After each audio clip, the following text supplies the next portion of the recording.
আমাদের কথাগুলো আপনারা জনগণের কাছে পৌঁছান, জনগণের কথাগুলো আমাদের কাছে আপনারাই পৌঁছান, আপনাদের লেখা, আপনাদের বিভিন্ন প্রোগ্রামের মধ্য দিয়ে।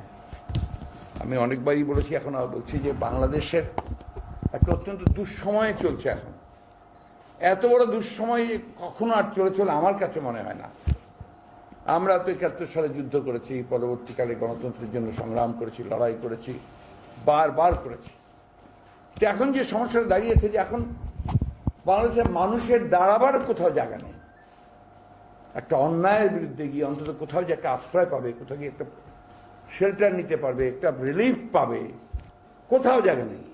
আগে আমরা সবাই মনে করতাম যে কোর্ট বোধহয় আমাদের সেই জায়গা, যে জায়গায় গেলে আমরা একটা আপনার আশ্রয় পাবো, একটা প্রতিকার পাবো, যেটাকে ইংরেজিতে রিলিফ বলা হয়, রিলিফ পাবো, বলাই হতো তাই। এবং বিভিন্নভাবে সেই রিলিফটা আমরা প্রথম দিকে আমরাও পেয়েছি, এখন দেখছি একেবারে শূন্য অবস্থায় চলে গেছে। রাষ্ট্র যখন আপনার নিপীড়নকারী হয়ে যায়, রাষ্ট্র যখন আপনার নির্যাতনকারী হয়ে যায়, রাষ্ট্র যখন আপনাকে ডিনাই করে আপনার রাইটসগুলো থেকে, এমনকি ন্যায় বিচার থেকে, তখন আপনার যাওয়ার জায়গাটা কোথায় থাকে? আমি এই কথাটা আজকে বলছি এই জন্যই যে দেখুন, খুব সুপরিকল্পিতভাবে আমার কথাটা কিন্তু আমি জোর দিয়ে বলছি, সে প্ল্যান থিং, সুপরিকল্পিতভাবে সুচিন্তিতভাবে বাংলাদেশকে একটা অকার্যকর রাষ্ট্রে পরিণত করা হচ্ছে। এখানে কোনো সুশাসন থাকবে না, এখানে কোনো রাষ্ট্রের কোনো প্রতিষ্ঠানগুলো স্বাধীনভাবে কাজ করতে পারবে না। আমাদের সংবিধানে যে সমস্ত প্রতিষ্ঠানগুলোকে স্বাধীনতা দেওয়া হয়েছে তারা স্বাধীনভাবে কাজ করতে পারবে না। সেইভাবে কিন্তু ওই দিকে নিয়ে চলেছে আপনার রাষ্ট্রকে এই আজকে যারা ক্ষমতায় আছে তারা। আমি প্রথম থেকে আপনাদের বলেছি যে আসলে টার্নিং পয়েন্টটা ছিল আপনার তত্ত্বাবধায়ক সরকারের বিধানটাকে বাতিল করা। কারণ একটা অ্যাকাউন্টেবিলিটি যদি না থাকে এবং একটা পদ যদি না থাকে যে আপনি অন্তত 4 বছর 5 বছর পরে আপনি সরকার পরিবর্তন করার জন্য জনগণ তার একটা মতামত দিতে পারবে এবং সে পরিবর্তন করতে পারবে, শান্তিপূর্ণভাবে পরিবর্তন করতে পারবে, তাহলে কিন্তু কখনোই গণতন্ত্রই বলুন বা ওই আধারই গণতন্ত্র কাজ করতে সম্ভব হয় না। আজকে কি দাঁড়িয়েছে? গণতন্ত্রের নামে গণতন্ত্রকে কবর রচনা করা হয়ে গেছে ইতিমধ্যে। আজকে আইনের শাসনের কথা বলে আইনকে পুরোপুরিভাবে আপনারা ধ্বংস করা হচ্ছে। আমি কথাটা সুনির্দিষ্টভাবে বলতে চাই, ভেরি রিসেন্টলি আপনারা জানেন যে স্বাধীনতার সুবর্ণ জয়ন্তী পালন করতে গিয়ে সরকার ভারতের প্রধানমন্ত্রী নরেন্দ্র মোদীকে দাওয়াত করেছিলেন এবং তার আশাকে কেন্দ্র করে তিনি যখন ঢাকায় আসেন সেই দিনকে কেন্দ্র করে যে ঘটনাগুলো ঘটেছে, আপনারা বেশিরভাগই এটাকে বলেছেন হেফাজতের তাণ্ডব। আমি এই শব্দটার সঙ্গে একেবারেই আপনার একমত নই। তাণ্ডব তো করেছে সরকার, অত্যন্ত ঠান্ডা মাথায় পরিকল্পনার মধ্য দিয়ে তারা এই তাণ্ডবটা করেছে এবং নাম দিয়েছে হেফাজতের তাণ্ডব। কারণ তারা একটা প্রতিবাদ দেখেছিল, একটা সংগঠনের, একটা রাজনৈতিক দলের বা একটা রাজনৈতিক দল নয়, যে কোনো সংগঠনের আপনার অধিকার তো আছে সংবিধান সম্মত যে আমি এটার সঙ্গে একমত নই, আমি এটা প্রতিবাদ করব। সেই প্রতিবাদ করার জন্য তারা 26শে মার্চে যখন আপনার ওই বায়তুল মোকাররম মসজিদের সামনে দাঁড়িয়ে প্রতিবাদ করছিল, সেই সময়ে আওয়ামী লীগের সন্ত্রাসীরা কিন্তু তাদের উপরে আক্রমণটা করেছে। প্রথম মজার ব্যাপার হচ্ছে শুধু শুধু হেফাজত নয়, সেদিন বাম সংগঠনগুলো কিন্তু এর প্রতিবাদ করেছে। প্রেস ক্লাবের সামনে করেছে, আপনার শাহবাগ চত্বরে করেছে। মোদির সফরকে তারা এখানে আপত্তি জানিয়েছে এই জন্য যে মোদির এই সময় বাংলাদেশ সফর করা উচিত নয়, কারণ তার দেশেই আপনার এখানে এখন প্রচণ্ডভাবে আপনার সাম্প্রদায়িকতা চলছে, আপনার মানুষের উপর নির্যাতন করা হচ্ছে, গণতন্ত্র হত্যা করা হচ্ছে, সুতরাং দে অপোজড। আমরা কিন্তু ওইটার কোনো ওই সময় মোদির সফরকে কেন্দ্র করে বিএনপির তরফ থেকে কিন্তু আমরা কোনো প্রতিবাদ দিইনি, মিছিল করিনি, কিন্তু সেই প্রতিবাদকে কেন্দ্র করে সরকার এবং সরকারের সন্ত্রাসীরা তারা কমপক্ষে 20 জনকে হত্যা করেছে গুলি করে সেই দিন ঢাকায়, হাটহাজারীতে এবং ব্রাহ্মণবাড়িয়াতে। আমরা তার প্রতিবাদ করেছিলাম যে এই হত্যাকাণ্ডটা হচ্ছে সম্পূর্ণ বেআইনি, এই হত্যাকাণ্ডটা হচ্ছে একদম রাজনৈতিকভাবে উদ্দেশ্য প্রণোদিত, একটা মানবিক কারণে কোনো সরকার গুলি করে হত্যা করতে পারে না, আমরা সেও বিরোধিতা করেছিলাম। তো তখন কি করলো সরকার, এইটাকে কেন্দ্র করে ঘটনাটা আরো ঘটিয়েছে। এইটাকে কেন্দ্র করে তারা ওই 26শে মার্চ থেকে যেটা করলো সেটা হচ্ছে একদিকে আপনার যারা ইসলাম প্রচার করেন সেই সময় আলেম উলামাদেরকে গ্রেফতার করতে শুরু করলেন, অন্যদিকে বিএনপির নেতা কর্মী নেতা তাদের সকলকে আক্রমণ করা শুরু করলেন। এবং সবচেয়ে দুঃখজনক ব্যাপার হচ্ছে যে আমাদের এই যে জাতীয় নির্বাহী কমিটির সদস্য এবং আমাদের একটা সংগঠন আছে, আপনি জানেন, নারী ও শিশু অধিকার ফোরাম, এটা একটা অত্যন্ত অ্যাক্টিভ একটা সংগঠন। এই ফোরামের আমাদের যে আপনার সদস্য সচিব আমাদের নিপুণ রায় চৌধুরী, তার ব্যাপারে হঠাৎ করে দেখলাম যে আমরা একটা অডিও ক্লিপ ছাড়া হয়েছে আপনার টেলিভিশনগুলোতে, দু একটা টেলিভিশন, সবগুলোতে দু একটা টেলিভিশন। কি দেখাচ্ছে যে সেখানে সে নির্দেশ দিচ্ছে নিপুণ তার কেরানীগঞ্জের কর্মীকে যে তুমি জ্বালায় দাও। আপনারা খুব ভালো করে জানেন যে আজকাল টেকনোলজি এমন একটা জায়গায় গেছে যে যেখানে যে কোনো জিনিসকে আপনার তৈরি করা খুব কঠিন কাজ না, বানোয়াট করে তৈরি করা কোনো কঠিন কাজ না। And this is no evidence. এটা কখনই কোনো আদালতে আপনার কেন্দ্রের বিজ্ঞ আইনজীবীরা আছেন, এটা এভিডেন্স হয়ে যেতে পারে না, it's can be an evidence. আজকে সেটাই তারা করে তার নিপুণ রায়ের বিরুদ্ধে তাকে গ্রেপ্তার করলো তার বাসা থেকে, এবং তখন একটা পুরনো কেসে ঢুকালো আগে। না, এটা গ্রেপ্তার করে এই একটা কেস স্টার্ট, ওইটা আমি বলছি আর কি, গ্রেপ্তার করে নিয়ে গিয়ে তারপরে তাকে পুরনো মামলায় একটা গ্রেপ্তার দেখালো, নিয়ে তাকে প্রথমে নিয়ে গেল আপনার থানায়, তারপর সেখান থেকে তাকে রিমান্ডে হাইকোর্টে প্লেস করে রিমান্ডে নিয়ে চলে গেল। সেই রিমান্ড আর শেষ হয় না, 10 দিন, 5 দিন, 7 দিন রিমান্ড। একজন মহিলা অ্যাডভোকেট, রাজনীতিবিদ, comes from a very good family, social status যে কোনো মানুষের চেয়ে উপরে, সেই মহিলাকে, তার মেয়ে আছে একটা আপনার, তাকে আজকে গত 3 মাস যাবৎ তাকে কারাগার, থানা, বিভিন্ন জায়গায় রিমান্ডে, এই যে চরম হয়রানিটা করা হচ্ছে, এটা কারণটা কি, যুক্তিটা কি, হোয়াট ইজ দ্য রিজন? আমরা তার মধ্যে রিজন খুঁজে পাচ্ছি না। যারা হাজার হাজার কোটি টাকা লুট করে নিয়ে চলে যাচ্ছে, যাদেরকে গ্রেফতার করছেন তাদেরকে আপনার মামলা বন্ধ করা হয় না, মামলা হলেও তাদেরকে আবার ছেড়ে দেওয়া হয়, অনেকে আপনার খুন করে, হত্যা করে, আমরা স্পেশাল ফ্লাইটে করে দেশ থেকে বার হয়ে চলে যায়। আপনাদের তো কোনো কাজ করতে দেখি না। আমাদের এই যে এত efficient police force, law enforcing agency, সকালে হলে বিকালের মধ্যে আপনার খুঁজে বের করে ফেলে আসামি, তারা তাদেরকে খুঁজে পায় না। খুঁজে পায় কাকে? ওই বিএনপির লোককে। খুঁজে পায় কাকে? যারা সরকারের সঙ্গে ভিন্ন মত পোষণ করছে। খুঁজে পায় কাকে? যে মুশতাক আহমেদকে যে রাখারাখি করে। খুঁজে পায় আপনাদের বান্ধবী, আপনাদের সহকর্মী রোজিনা ইসলামকে সেক্রেটারিয়েটের মধ্যে ঢুকিয়ে পিঠ পেটায়। কিচ্ছু হয় না, নো থিং ইজ ডান। ওই মিনিস্ট্রি থেকে আবার ইনকোয়ারি করতে দিয়েছে। কি ইনকোয়ারি হবে? What will you get? এখন এই যে নিপুণ রায় চৌধুরীকে আপনার পরিকল্পিতভাবে, সুচিন্তিতভাবে তাকে আজকে হ্যারাস করা হচ্ছে, আটক রাখা হচ্ছে, একটা মাত্র কারণ, ওর অপরাধ 2টা। এক হচ্ছে তুমি মহিলা, তুমি এত অ্যাক্টিভ কেন? 2 হচ্ছে তুমি হিন্দু সম্প্রদায়ের মহিলা, তুমি এত কথা বলো কেন আমাদের বিরুদ্ধে? That's the reason. আর তো কোনো কারণে, কারণ কোথাও কোনো কেস নাই, কিচ্ছু নেই। ওনারা ভালো বলেন, আমি এদের নিয়ে কথা বলতে যাবো না। আমি এই কথাগুলো বহুবার বলছি, আমরা বলছি, কিন্তু সব তো অরণ্যের রোদন। অরণ্যের রোদন মানে এখন তো এই যে একটা সুবিধা, একটা ভালো লেগেছে আমার কি, যে অ্যাটলিস্ট ওয়াদুল কাদের সাহেব কালকে রেসপন্ড করেছেন, দানব হিসেবেই আর কি। That's a good thing. এটা আমাকে আজকে পত্রিকা দেখে আমার ভালোই লাগলো যে উনি অন্তত ওই একটা জায়গায় স্বীকার করে নিয়েছেন যে আমরা অদৃশ্য করোনা হচ্ছে অদৃশ্য দানব, আমরা হচ্ছে প্রকাশ্য দানব। এই দানব কথাটা কিন্তু আমরা শুরু করেছি, কিন্তু চালু কিন্তু আমরা করিনি। এটা চালু করেছেন এই যে ওনাদের চিফ জাস্টিস সিনহা সাহেব। তিনি তার বইয়ের মধ্যে লিখেছেন যে that this government has become monstrous. পড়বেন বইটা, পড়া উচিত আপনাদের এই বইটা, যে একটা মনস্ট্রাস গভর্নমেন্ট চেপে বসেছে। এই রিয়ালিটিতে আমরা যে কি করে আছি, কিভাবে ভালো থাকি, কিভাবে আমি জানি না, বুঝতে পারি না। আমরা খুব, এই আমাদের জেনারেশন লোকেরা আমরা মানসিকভাবে খুব কষ্টে আছি। প্রায় আলোচনা করি, কথা বলি, হাত পা ছড়াছড়ি করি। আপনার এস এ ডিফিকাল্ট টাস্ক, কিন্তু আমাদের যে বিশ্বাস সবসময়, আমরা বিশ্বাসের উপরই তো বেঁচে থাকি। বলা যে হোপ, আশা, সে আশা নিয়ে আমরা বেঁচে আছি। আমরা বিশ্বাস করি যে আমরা জয় আমাদের হবে, জনগণের জয় হবে। কারণ আমরা যে আজকে চিৎকার করছি, কথা বলছি, আমরা এই যে নিপুণ কারাগারে যাচ্ছে। আপনার আরেকটা দেখেন আসলাম চৌধুরীর কি অপরাধ? যেটা অপরাধ দেখতে পাই আপনার কাগজে কলমে, যেটা দেখতে পেয়েছি সেটা হচ্ছে যে ব্যাংকের টাকা শোধ করে নাই, তাই না?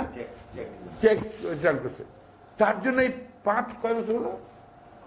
5 বছর তাকে জেলে থাকতে হবে। বিচার তো হচ্ছে, বিচার হবে। আর ওই যে টপ আপনাদের যে অ্যাডভাইজার, যিনি এই করোনা নিয়েও আমাদের সঙ্গে প্রতারণা করলেন, তাতে হাজার হাজার কোটি টাকা ব্যাংকের লোন হয়ে আছে, একটা দিনের জন্য তো গ্রেপ্তার করলেন না। উপরন্তু তার পুরস্কার দিয়েছেন, সরকারি গাড়ি বাড়ি ব্যবহার করে না? তো এই যে ঘটনাগুলো ঘটছে, আর কতদিন আমরা আপনার এইভাবে চোখ বন্ধ করে থাকবো? আমরা সবাই ভাবছি যে আমার কিচ্ছু হবে না। দেখছেন তো এখন আপনাদেরকেও ধরছে। এখন ওই তো আমি গল্পটা অনেকবার বলেছি আপনার, দ্বিতীয় বিশ্বযুদ্ধে আপনার যখন আপনার ইহুদিদেরকে নেওয়া শুরু করলো, চেম্বারে পড়তে শুরু করলো হিটলার, তখন কমিউনিস্টরা ভাবলো যে যাক, ইহুদিদের নিচ্ছে, আমাদের তো কিছু হবে না। এরপরে নিল কমিউনিস্টদের, তখন লিবারাল ডেমোক্রেটসরা ভাবলো যে না, তো কমিউনিস্টদের নিচ্ছে, আমাদের কিছু নয়। যখন লিবারেলসদের নেওয়া শুরু করলো, তো সাংবাদিকরা ভাবলো যে না, ওটা আমাদের তো কিছু নাই। তখন সাংবাদিকদের নেওয়া শুরু হলো, তখন তাদের পক্ষে বলার কোনো লোক নাই। That's the reality. ফ্যাসিজমের ক্ষেত্রে এটাই ঘটে, ওইটা ঘটছে। আসুন আমরা বারবার এই কথাগুলো বলি, আমাদের কথাগুলো অবশ্য আপনারা বলতে পারেন না, লিখতে পারবেন না, অনেকে লেখেন না, অনেকে লিখতে পারেন না, কিন্তু এগুলো বোধহয় বলাও দরকার, লেখাও দরকার, জনগণের সামনে পৌঁছানো দরকার। যে অন্যায়, যে অবিচার চলছে এই নিপুণ রায়, আসলাম চৌধুরীর মতো অনেকের উপরে, ম্যাডামের উপরে কি চলছে আপনার বলেন? কোন আইনে ম্যাডামকে আটক করে রেখেছে? কোন আইনে? বলে যে সাজাপ্রাপ্ত। আমি ধরে নিলাম সাজাপ্রাপ্ত হলে তো সবাইকে জামিন দিয়েছেন আফটার ফিউ ডেজ। আমাদের অনেক লোক তো জামিনে আছে আপনার সাজাপ্রাপ্ত হওয়ার পরে। 17 বছর সাজা হয়েছে, সেও তো জামিনে আছে। তো ম্যাডাম কেন জামিন পাবেন না? তাই নয়, আপনার এত বেশি প্রতিহিংসা পরায়ণ যে তার প্রতি 5 বছর দিয়ে এখন 7 বছর করে দিয়েছেন, 10 বছর করে দিয়েছেন। ওয়াই? একটাই কারণ, যে আমাদেরকে ক্ষমতায় থাকতে হবে অ্যাট এনি কস্ট। গণতন্ত্র শুধু মুখের কথা, বইয়ের কথা, সংবিধান সব ছাড়ো, উই উইল বি ইন পাওয়ার। আমাদের কাছে অস্ত্র আছে, আমাদের কাছে সৈন্য সামন্ত আছে, রাষ্ট্রযন্ত্র আছে, আমরা ক্ষমতায় টিকে থাকবো। তোমরা কি করতে পারো করো, দেখা যাবে। এই হচ্ছে কথা। যাই হোক, আমি এখন কথা বন্ধ করব। আমার কথা খুব পরিষ্কার, অবিলম্বে নিপুণ রায়চৌধুরীকে মুক্তি দিন, অবিলম্বে তার মামলা প্রত্যাহার করুন। আসলাম চৌধুরীকে মুক্তি দিন, মামলা প্রত্যাহার করুন। বেগম খালেদা জিয়া সহ আমাদের শীর্ষ নেতৃবৃন্দ যারাই এখন মিথ্যা মামলায় কারাগারে আছেন, তাদের সকলকে মুক্তি দিন। 35 লক্ষ লোকের বিরুদ্ধে মামলা করেছেন, কেন এত দুর্বল যে সব লোকের বিরুদ্ধে মামলা করে তাদেরকে আটকে রেখে আমাকে থাকতে হবে ক্ষমতায়? পলিটিক্স করতে নামছেন, পলিটিক্স করেন, জনগণের কাছে যান, ভোট দেন, সঠিক ভোট দেন। ওখানেও তো আপনারা ও বাবা আরো কাজ করছে, দেখছেন পুলিশকে আপনার নির্বাচনী পদক দিচ্ছে। আজকে কালকে সকালে পত্রিকায় দেখলাম 2014 সালের নির্বাচনী পদক, 2018 সালের নির্বাচনী পদক আটক। কারণ কি? কোনোদিন শুনিনি এই পৃথিবীতে যে নির্বাচন করার জন্য পুলিশকে পদক দেওয়া হয়। একটাই কারণ, যে তাদেরকে ক্ষমতায় নিয়ে এসে দিয়েছে, বসে দিয়েছে। সেই জন্য এসপি সাহেবরা বলে যে আরে দেশটা আমরা চালাই। পুলিশের কনস্টেবল বলে আরে মাছের রাজা ইলিশ আর দেশের রাজা পুলিশ। বলে তো, আমি তো মিথ্যা কথা বলছি না, সত্য কথা বলছি। এই অবস্থা থেকে আপনারা যদি বাঁচতে চান, বেরিয়ে আসতে চান, রাজনৈতিকভাবে জীবিত থাকতে চান, রাজনৈতিকভাবে, কথা মনে রাখেন, একবার তো রাজনৈতিকভাবে মৃত হয়ে গেছিলেন 75-এ। আগে নিজেরাই নিজেদেরকে মৃত করে আপনারা বাকশাল করেছিলেন, আওয়ামী লীগ আর রাখেন নাই। এইগুলো থেকে বেরিয়ে আসতে গেলে শান্তিপূর্ণ ক্ষমতা হস্তান্তরের পথকে রুদ্ধ করবেন না, গণতান্ত্রিক রাজনীতি চর্চাটা করতে দেবেন, জনগণের কথা বলতে দেবেন, বাক স্বাধীনতা রাখবেন। এটা আমাদের একার সমস্যা নয়। জেলখানায় আমরা একা যাই না, আপনারা এর আগেও বহুবার গেছেন, একসাথেও গেছেন 1/11-এ। তখন কে কি করেছে জেলখানায় আমরা পরবর্তী গিয়ে জেনেছি আবার। সুতরাং ওই যে আমাদের কিছু কিছু দুষ্টু লোকজন আছেন, তারা আবার ই করেন আপনার ওই যে 1/11-এর পরে কোন কোন নেতা কি কি স্টেটমেন্ট দিয়েছিলেন, আপনার ছবি টবি ভিডিও সহ ছাপিয়ে দেয় আবার, আপনার চলে যায় আবার, আপনার ভাইরাল ট্রেলার হয়ে যায়, কে কতবার কান ধরে উদ্বোস করেছে, কি করেছে, সবই আছে। তো এগুলো ভুলে যান কেন? Why do you forget all this things? This is history. আজ পর্যন্ত ইতিহাসের এই অমোঘ বিধান থেকে কেউ বেরোতে পারেনি, না নমরুদ, না ফিরাউন, না আপনার হিটলার, না মুসোলিনি, না আইয়ুব খান, না এরশাদ, কেউই পারেনি। সুতরাং দয়া করে একটু বোধোদয় হোক, একটু সম্বিত ফিরে পান, বাংলাদেশের মানুষগুলোকে একটু শান্তিতে থাকতে দেন, তাদের জীবন জীবিকা এখন যে লড়াইতে চলছে করোনার সঙ্গে, সেখানে বাঁচার পথ করে দেন। দেখেন এই যে সীমান্তবর্তী অঞ্চলে যে আপনার করোনা ছড়াবে, বিশেষজ্ঞরা বলেছে, আমরা চিৎকার করে বলছি, চিৎকার করেছি, কোথাও কোনো ব্যবস্থা করে নাই। আমার ঠাকুরগাঁও জেলার হাসপাতালে আপনার কোনো আইসিইউ নেই, আপনি নাই, ওই অক্সিজেন নাই। আজকে ছবি বেরিয়েছে আপনার রাজশাহী মেডিকেল কলেজে হাসপাতালে অক্সিজেন সাপ্লাইয়ের অভাবে সব হাঁসফাঁস করছে। এই অবস্থাটা আমরা দেখেছি পশ্চিমবাংলায়, ভারতে এগুলো হচ্ছে দেখেছি আমরা, তারপরে সম্বিত ফিরে পাই না। We are protecting those people. ওই চোরগুলোকে, ডাকাতগুলোকে আমরা প্রোটেক্ট করতেছি। It's very unfortunate.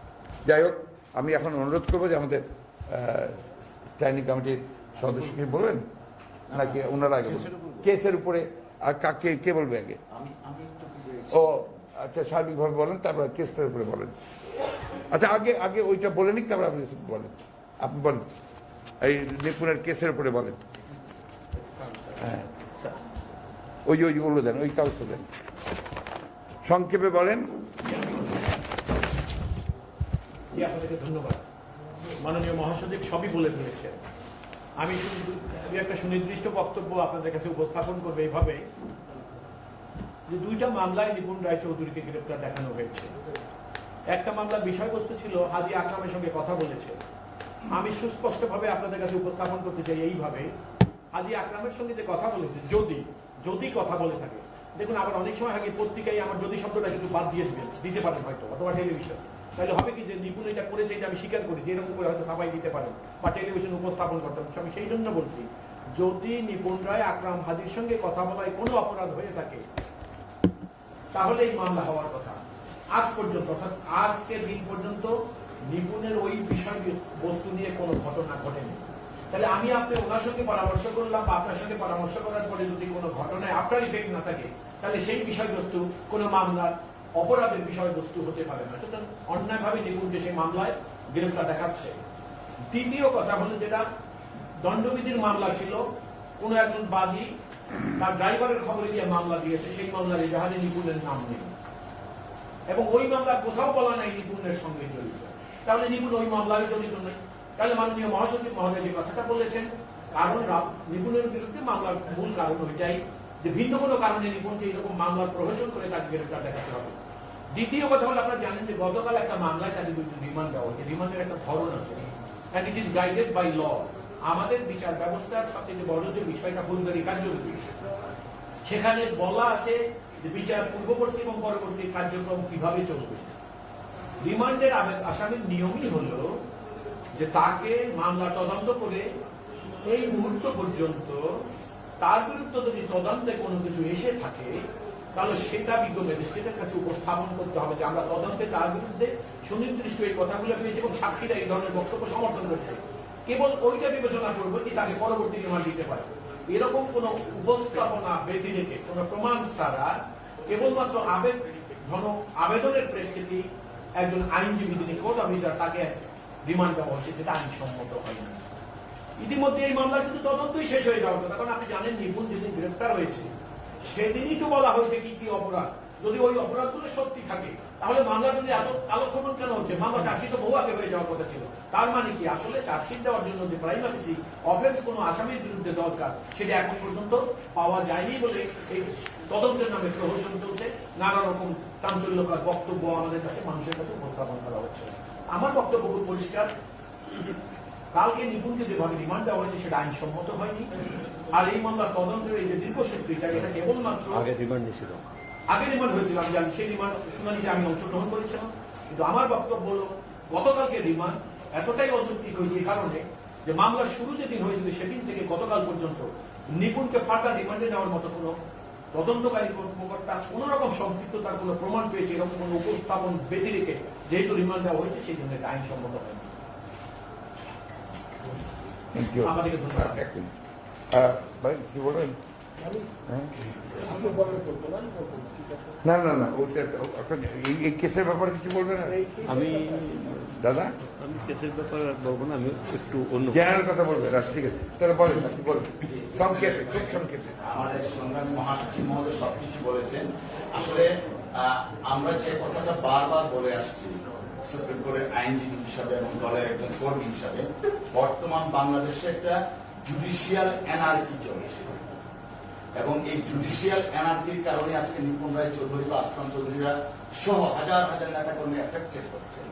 এবং আমাদের চেয়ারপারসন মহাসচিব মহোদয় যে কথাটা বলেছেন 5 বছরের সাজা 10 বছর করেছেন, যে কোর্ট 10 বছর করেছেন বা তাকে জামিন দেওয়া হয়নি সেই কোর্টে আমাদের ঝিনাইদহ এমপি মশিউর রহমান সাহেবকে 10 বছরের সাজার প্রেক্ষিতে জামিন দিয়েছিল এবং অ্যাপিল ডিভিশনে সেটা বহাল রেখেছিল।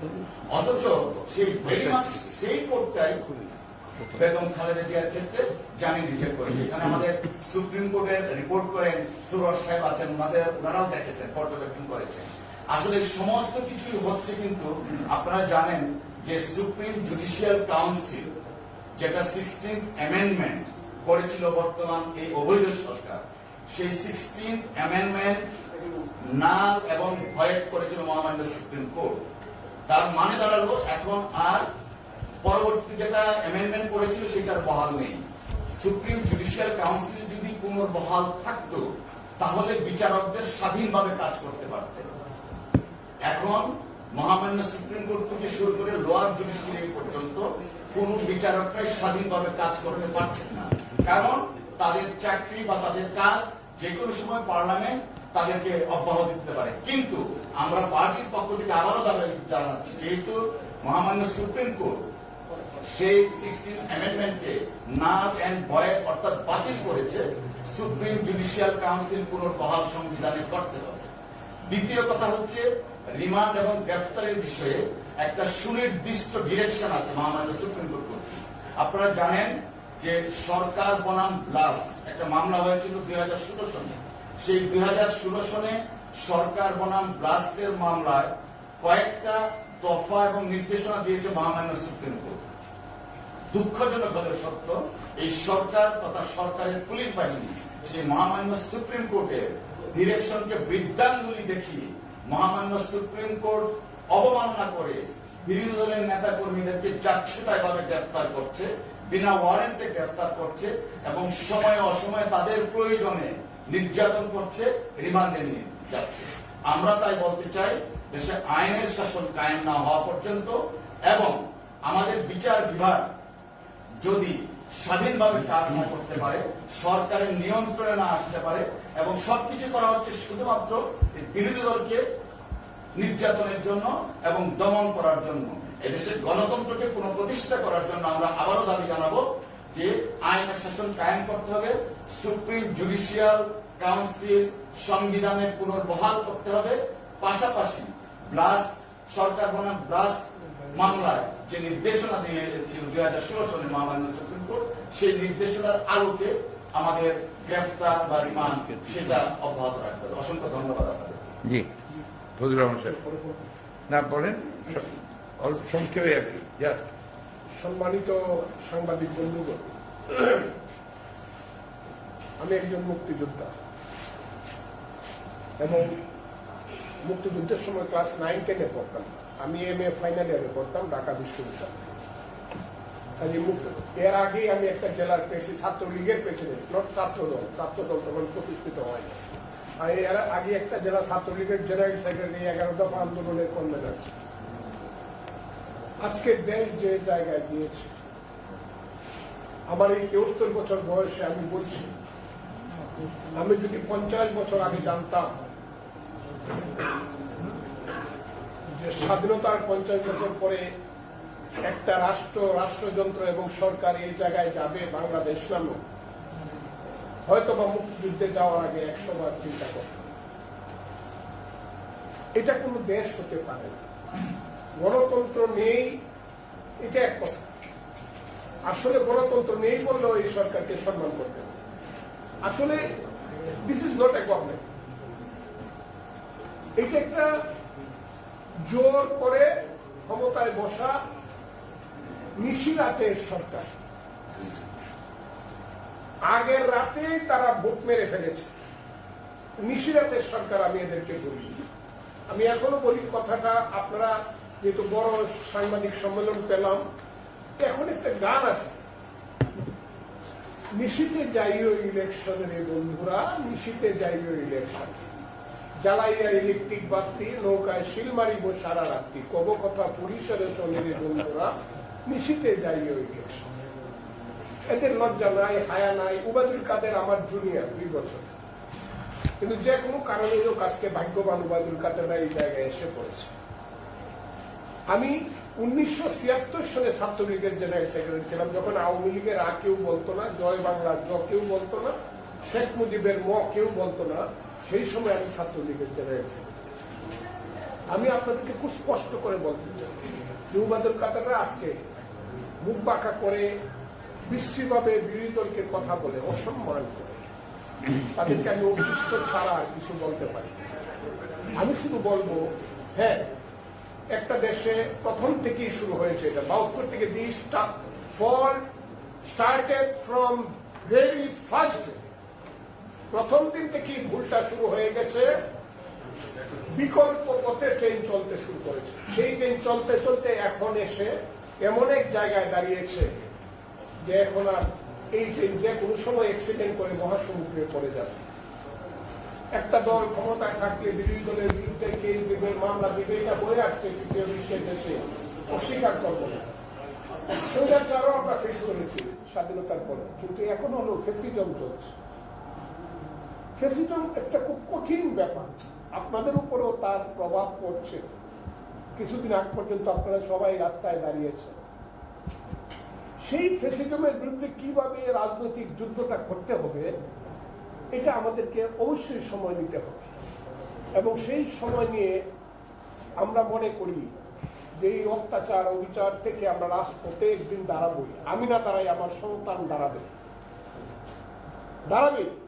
এটা একটা দেশ হতে পারে না। আমরা কোনো দেশের সাবসার্ভিয়েন্টও হতে পারি না। এ থেকে দেশ মুক্ত হবেই। কিন্তু আমি আইনজীবী হিসাবে শেষ কথাটা বলতে চাই, judge court lower court, judge court lower court চলে পেনাল কোর্টে, কিন্তু হাইকোর্ট সুপ্রিম কোর্ট চলে constitution, it is constitutional court. আমি এখান থেকে আমি শেষ করে ফেলছি, এক সেকেন্ড বলবো। এত অস্থির হলে চলবে না জুবায়ের সাহেব, আমি সুপ্রিম সাংবাদিকতা করেন, একটু ধৈর্য ধরতে হবে তো। ঠিক আছে, প্লিজ। আমি শেষ করে ফেলছি। আমার কথাটা এই জায়গাতেই, যে রাজনৈতিক নেতারা সরকারি দল বিরোধী দল মারামারি করবে, জেলখানায় যাবে, রিমান্ডে যাবে, কিন্তু সুপ্রিম কোর্ট এবং হাইকোর্ট হলো কনস্টিটিউশনাল কোর্ট। আমি এটা, this is the last resource of A person, of a citizen, and it is their fundamental right to have shelter before this highest court. আমি আজকে এখান থেকে তাদেরকে হাত জোর করে অনুরোধ করছি এবং একজন মুক্তিযোদ্ধা হিসাবে শেষ অনুরোধ করছি, সুপ্রিম কোর্ট হাইকোর্ট যাতে বিবেকের সঙ্গে এবং আইনের সঙ্গে এই দেশের সমস্ত ব্যাপারগুলোকে মোকাবেলা করে এবং নিপুণ রায় সহ আমাদের নেত্রী সহ সব যারা আজকে অত্যাচারিত হচ্ছে তাদের ব্যাপারে জানতে হবে সুপ্রিম কোর্ট এবং হাইকোর্ট কনস্টিটিউশনাল ব্যাপারটাকে দেখে। সেই কথাটাই আপনাদের সঙ্গে সামনে আমি বলছি, আপনাদের সবাইকে। জি থ্যাংক ইউ। এবার নিপুণ রায়ের বাবা, যিনি একজন senior advocate of the supreme court, সাবেক মন্ত্রী এবং আমাদের দলের একজন ভাইস চেয়ারম্যান, ওই আইডেন পরিচয়টা আমি উজ্জ্বল রাখতে চাই। উনি একজন এই সমাজের একজন অত্যন্ত বিশিষ্ট নাগরিক এবং তার মেয়ে একজন অ্যাডভোকেট, তার 2 ছেলে ব্যারিস্টার। এই সংক্ষেপে দু একটা কথা আপনি বলেন, একেবারে সংক্ষেপে। ওনাদের অস্থির হয়ে গেছেন, সদ্য মহাসচিব এসব কথা শুনতে চান না আজকাল। সদ্য মহাসচিব, প্রিয় সাংবাদিক মানে ভাই ও বোনেরা, আমাদের মহাসচিব সাহেব আজকে সাংবাদিক সম্মেলনের যে বক্তব্য উনি খুব চমৎকারভাবে মানে সুস্পষ্টভাবে বলেছেন, সেটাতে বোঝা যাচ্ছে যে এটা বিএনপির শুধু সমস্যা না, এটা সমস্যা দেশের জনগণের সবারই। এটা সমস্ত শ্রেণী, সমস্ত পেশা, সমস্ত মানে মানুষেরই সমস্যাটা উনি তুলে ধরেছেন অত্যন্ত উদ্বেগের সাথে। একজন অত্যন্ত সিনিয়র সিটিজেন এবং তিনি মূলত একজন শিক্ষক। উনি মানে কলেজের শিক্ষক ছিলেন, নামকরা কলেজের, ঢাকা কলেজ সহ। এবং উনি বলেছেন মূল কথাটা, এখন আমার মূল কথা হচ্ছে যে নিপুণ রায়চৌধুরী আমার মেয়ে, আমার সন্তান, এবং মানে ছোটকাল থেকে একটা রাজনৈতিক পরিবেশে সে গড়ে উঠেছে। বিয়ে হয়েছে আবার গয়েশ্বরচন্দ্র রায়ের ছেলের সাথে, সেখানেও আবার একটা রাজনৈতিক মানে পরিবেশ। ফলে সে মানে বয়স, তার মধ্যে এক ধরনের মানে দেশের জনগণ প্রতিবাদী, একটা প্রতিবাদী একটা এটা অত্যন্ত বিপ্লবী ক্যারেক্টার, সে প্রতিবাদ করতে চায়। কিন্তু মহারাজি বলেছেন যে সময়টা কিভাবে যাচ্ছে, হয়তো এটা সে প্রতিবাদ, কিন্তু প্রতিবাদ করলেও সে অত্যন্ত অ্যাক্টিভ, সে তার সংগঠন নিয়ে থাকে। এমন কোনো কাজ করে নাই যার জন্যে মানে নিপুণ এভাবে তার উপরে মানে অত্যাচার নির্যাতন হতে পারে। আজকে প্রায় 2.5 মাস এর যাবৎ নিপুণ জেলে আছে। এখানে আমরা সুপ্রিম কোর্টের অ্যাডভোকেট এবং অত্যন্ত রোডিং প্র্যাকটিস করি। আমার 2 ছেলে লয়ার, উনি বলেছেন। সেখানে আমরা প্রত্যেক দিন পলিটিক্যাল মামলা 50, 60, 100টা পর্যন্ত মামলা আমরা জামিন করছি। 1 মিনিট লাগে একটা মামলা করে। যাই হোক, 2 মাসের উপরে আটকে রাখলো জজ কোর্টে, ডেট দেয় না করতে তারপর 2 মাস পরে আমি বললাম যে আপনার বেল না দিন, অন্তত মানে রিজেক্ট করে দিন। পরে আরেকটা মামলা অ্যারেস্ট করলো, সেই মামলায় কারোরই নাম নাই, আসামি অজ্ঞাত, নিপুণেরও নাম নাই। সেটা একটা গাড়িতে বোম মারিছে, সে গাড়ির নাম্বার নাই, গাড়ির কোনো মালিকের নাম নাই, এরকম একটা ভুয়া মামলা। আরে ম্যাডাম একসাথে 7টা জায়গায় গিয়ে বোমা মারতে পারে, নিপুণ মারতে পারবে না? এটা করলো করে সে মামলা 4 দিন রিমান্ডে নিল। আর আগে আলিয়ার যেটা আমাদের মাসুদ আহমেদ তালুকদার খুব চমৎকারভাবে কেসের ব্যাপারটা বলেছেন। প্রথমে 28 তারিখে তাদের অ্যারেস্ট করলো, 28শে মার্চ। বাসায় রয়েছে, সেখানে সাদা পোশাকধারী পুলিশ লোকজন যে তার অ্যারেস্ট করে নিয়ে আসলো। আমি আর গয়েশ্বরদা তখন যশোরে কোনো একটা মামলা গেছিলাম। তো অ্যারেস্ট করলো, করে তারপর সেই মামলায় 3 দিন রিমান্ড নিল। 3 দিন রিমান্ডে কিছু পাইনি, পাঠালো। আবার অ্যাট দ্য ল্যাপস অফ 2.5 মাস পরে তাকেই করলো।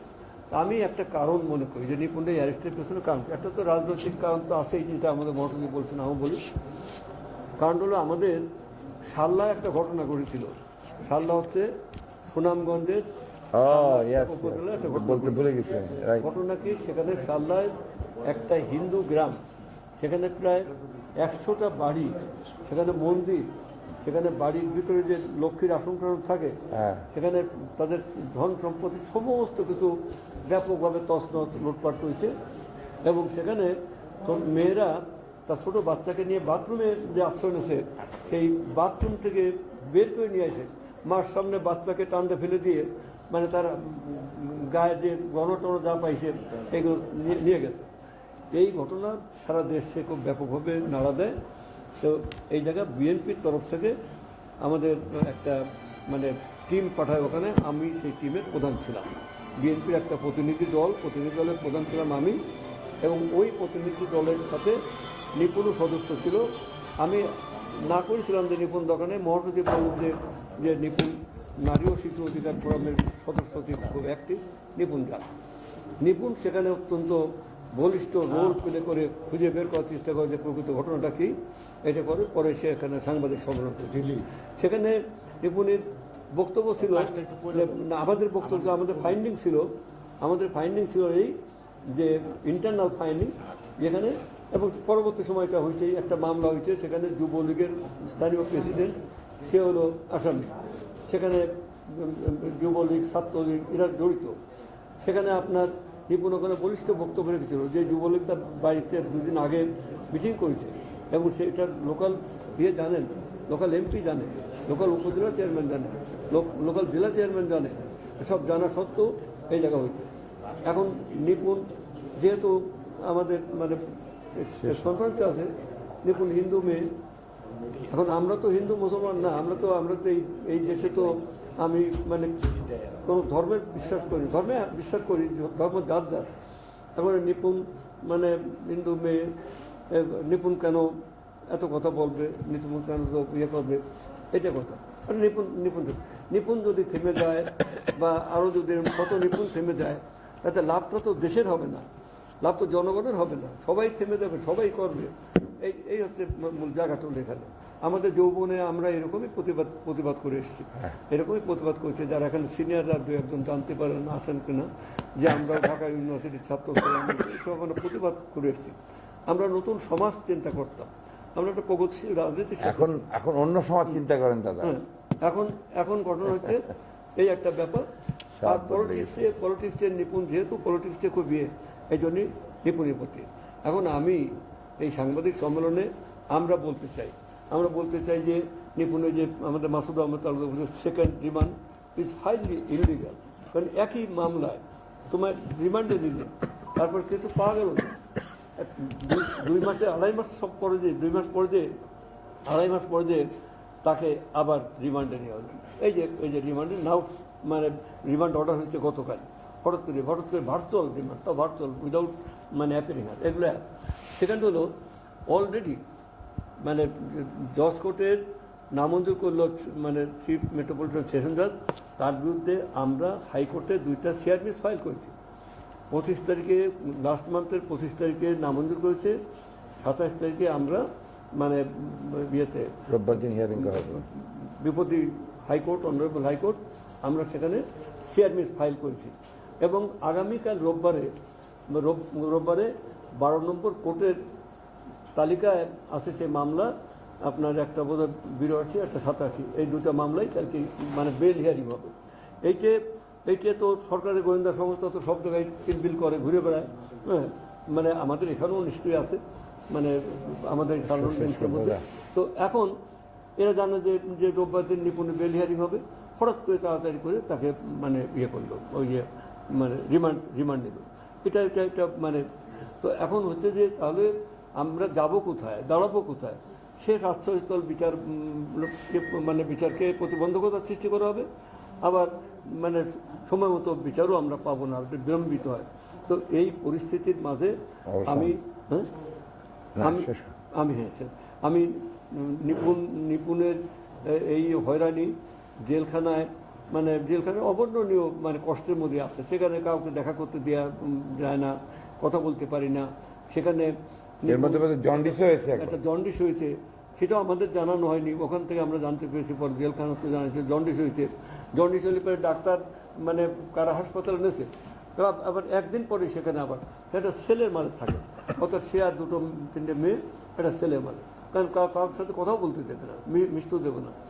এই যদি হয়, এই কি আমার দেশ, এটা এই অবস্থা। আমরা নিপুণের মুক্তি চাই।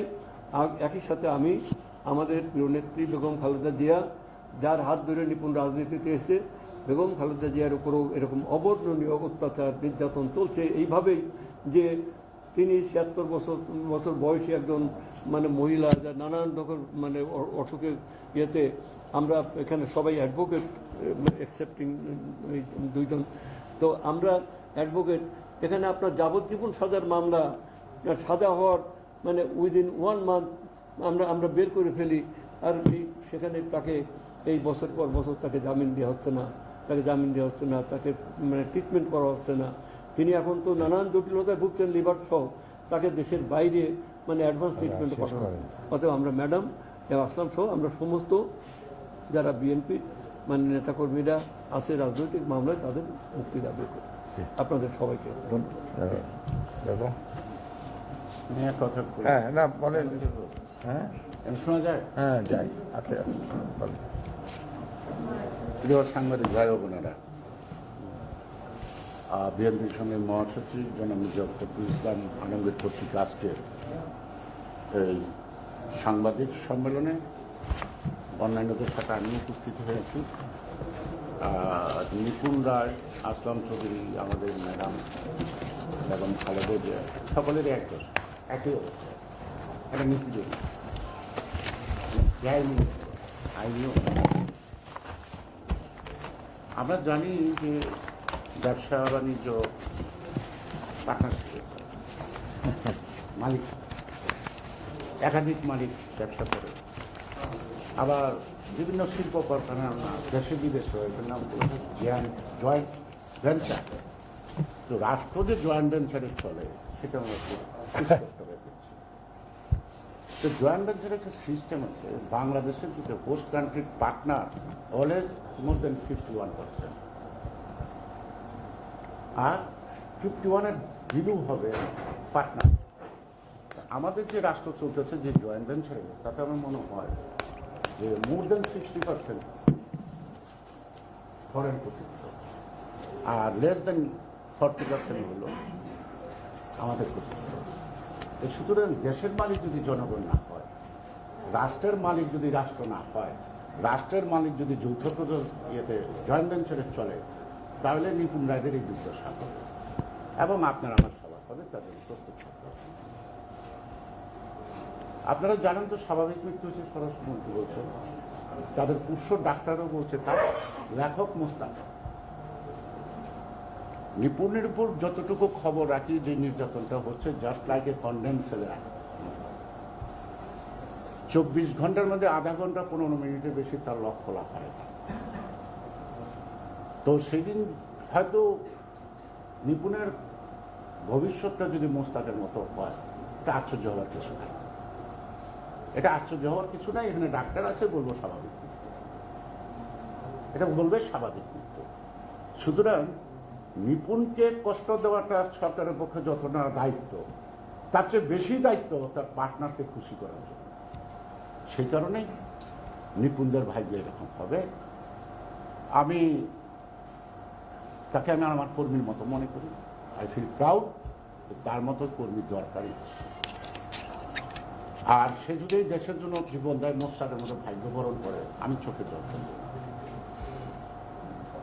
আমি নিপুণের মুক্তি চেয়ে দেশবাসীর মুক্তি, গণতন্ত্রের মুক্তিটাই গ্রহণ করে দিয়েছি এবং খালেদা জিয়া তাই দেখে। আমরা তার অনুসারী, অনুরাগী। সো দ্যাট আমার সুস্পষ্ট কথা, আমাদের মরতে হবে, আমাদের লড়তে হবে, দেশকে মুক্ত করতে হবে। সেদিন খালেদা জিয়া মুক্ত হবে, নিপুণ রায় মুক্ত হবে। কোর্ট কাছারির কাছে কান্নাকাটি, কোর্ট না, যেখানে আদালতের আদালতের যারা বিচার করে তাদের মেরুদণ্ড নাই, তাদেরকেও বিদেশিদের কথা শুনতে হয়। ওইটা বলবেন যে প্রুভ করেন, প্রুভ করা যায় না। আমার যে জিজ্ঞেস করে ভগবান আছে, প্রুভ করেন তো। আমি ভগবান আছে প্রুভ করতে পারবো না আমার মতো মানুষ, তাই বলে ভগবানের অস্তিত্ব নাই এটা প্রমাণ হয় না। So try to feel the position of the country, যে আমরা আছি জয়েন্ট ভেঞ্চারের সরকার। এইটা লড়াই সংগ্রাম আর মৃত্যুর পথ বেছে নেওয়া ছাড়া যেমন দেশ স্বাধীন হয় নাই, তেমন গণতন্ত্রের মুক্তি হবে না, নিপুণ রায়েরও মুক্তি হবে না, খালেদা জিয়ার মুক্তি হবে না। আমরা সবাই জি আপনাদের দুঃখিত যে আমরা নর্মালি যে সময় নিই তার সাথে একটু বেশি সময় নিতে, এটা খুব প্রয়োজন ছিল। আপনারা দেখেছেন যে আমরা যাদেরকে এখানে আজকে নিয়ে এসেছি, যদিও তিনি আমাদের জাতীয় স্থায়ী কমিটির সদস্য, কিন্তু অ্যাট দি সেম টাইম উনি নিপুণের ফাদার ইন ল।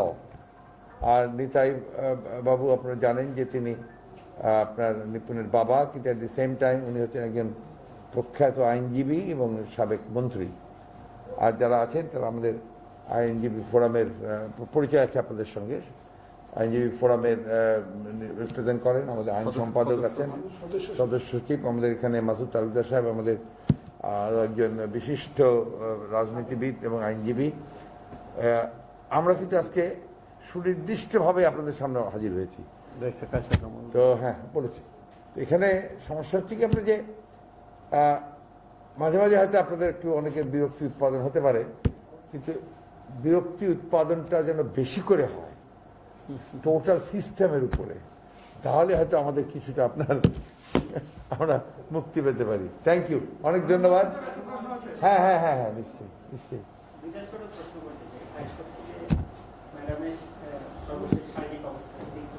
না আপনার ওই যে আমরা তো আগেও বলেছি, আমরা এখনো বলছি যে ম্যাডামের চিকিৎসাটা একটা বোর্ড করছে আপনার অত্যন্ত বাংলাদেশে অ্যাভেলেবল যে সমস্ত স্পেশালিস্টরা আছেন তাদের মধ্যে এরাই সবাই প্রায় আপনার অত্যন্ত বড় মাপের বিশেষজ্ঞ।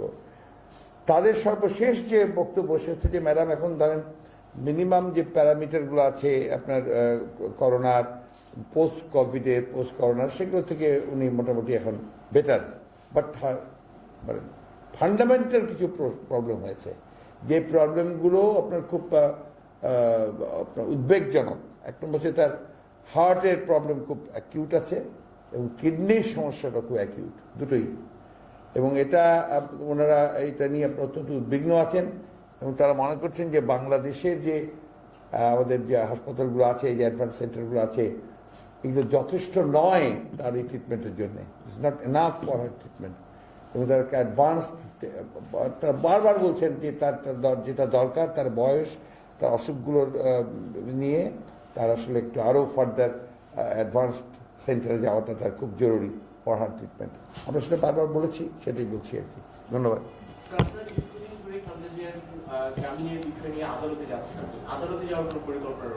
আমরা আপনাকে আগেও বলেছি, কথার উত্তর আমরা দিয়েছি যে দুর্ভাগ্যজনকভাবে আমরা আমাদের সবচেয়ে বড় ক্ষতিটা হয়েছে আদালতেই, একেবারে রাজনৈতিক থেকে শুরু করে আপনার এই আইনগতভাবে আদালতেই ক্ষতিগুলো হয়েছে। তত্ত্বাবধায়ক সরকারের বিধান বাতিল করেছে আদালত, আপনার তারপরে যাবতীয় আপনার যে সমস্ত আইন আদালতগুলো করেছে, আদালত করেছে। আর ম্যাডাম খালেদা জিয়ার প্রতি যদি চরম অন্যায় করে থাকে তাহলে আদালত করেছে, কারণ কোনো আইনেই কোনোভাবেই তার সাজা হতে পারে না এবং তার এই মামলাতে সাজা হতে পারে না, তাকে আবার বর্ধিত করা যেতে পারে না। সুতরাং ওই জায়গায় আস্থাটা আমাদের এত কম যে আমাদেরকে আপনার ধীরে সুস্থে চিন্তা ভাবনা করেই আমরা ওই আদালতে যাব। ধন্যবাদ।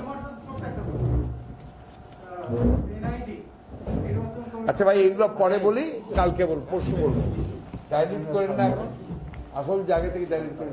আমার কালকে আমাদের ইসলামিক মিটিং আছে, এই মিটিং আমরা এনআইটি সম্পর্কে সিদ্ধান্ত নেব। এইগুলো তো সমস্যা না, এনআইটি যাবে, আপনার সব অধিকার চলে যাবে, পরে কি ভাত খাবেন না খাবেন তাও বলুন সরকার, অপেক্ষা করেন আপনি।